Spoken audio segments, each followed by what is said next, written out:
gurbaa tokko kan yeroo hunda farshoo dhugee sakhraanu tokkotu ture.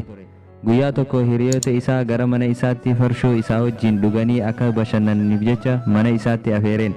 Eegasii khaadimticha isaa yaamee dirhama 4 itti kennee deemii kuduraa nyaannu nuuf biti kottuu jedhee ergeen. Khaadimtichi kuduraa goofticha isaatiif bituuf osoo magaalatti deemaa jiru namticha zahidee tokko Mansuur ibnu Ammaar kan jedhamu karatti arkee itti gore. Mansuur ibnu Ammaar dhaabbatee akkana ja'a ture. Eenyu namni keessummicha miskiinaaf dirhama 4 kennee kaniin du'aa'ee 4 godhuuf ja'a dhaabbatee. Yeroo kana khaadimtichi dirhama 4 harkaa qabu fuudhee kenneef. Eegasii Mansuur ibnu Ammaar maal akkaan siif kadhadhu feetaa jeen. Gurbaan khaadimtichi kunis ani goofticha Rabbii hin sodaanne badaa tokkoon qaba. Isarraa najaa bahee bilisoomuun barbaada.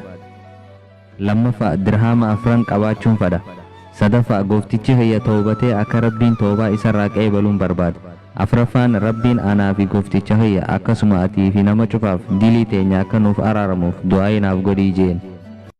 وإذا سألك عبادي عني فإني قريب أجيب دعوة الداع إذا دعان فليستجيبوا لي وليؤمنوا بي لعلهم يرشدون.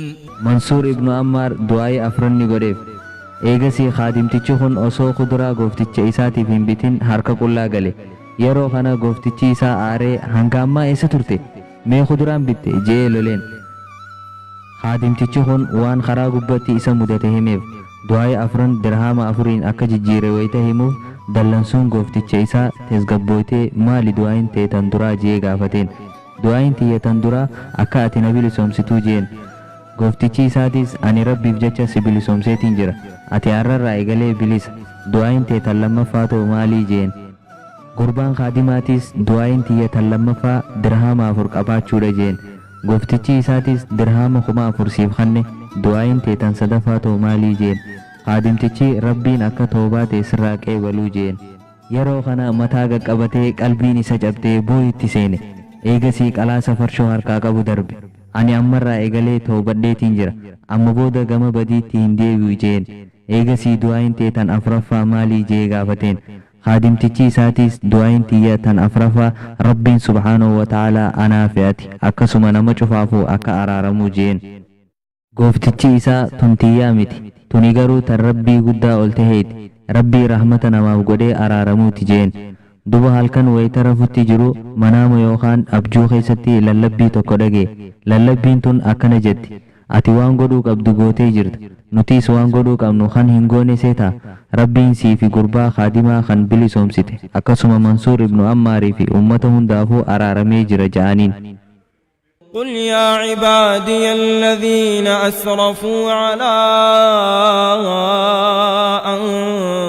أنفسهم لا تقنطوا من رحمة الله إن الله يغفر الذنوب جميعا إنه هو الغفور الرحيم وأنيبوا إلى ربكم وأسلموا له من قبل أن يأتيكم العذاب ثم لا تنصرون.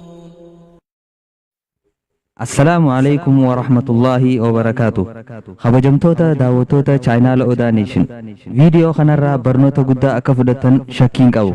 Viidiyoolee kanaa wal fakkaatan argachuuf chaayinaala keenya Odaa Neeshin YouTube irratti subscribe amma godhaa. Akkasuma Facebook irratti peejii keenya Odaa Neeshin like nuuf godhaa. Odaa Neeshin subscribe qofa godhuudhaan nu gargaara.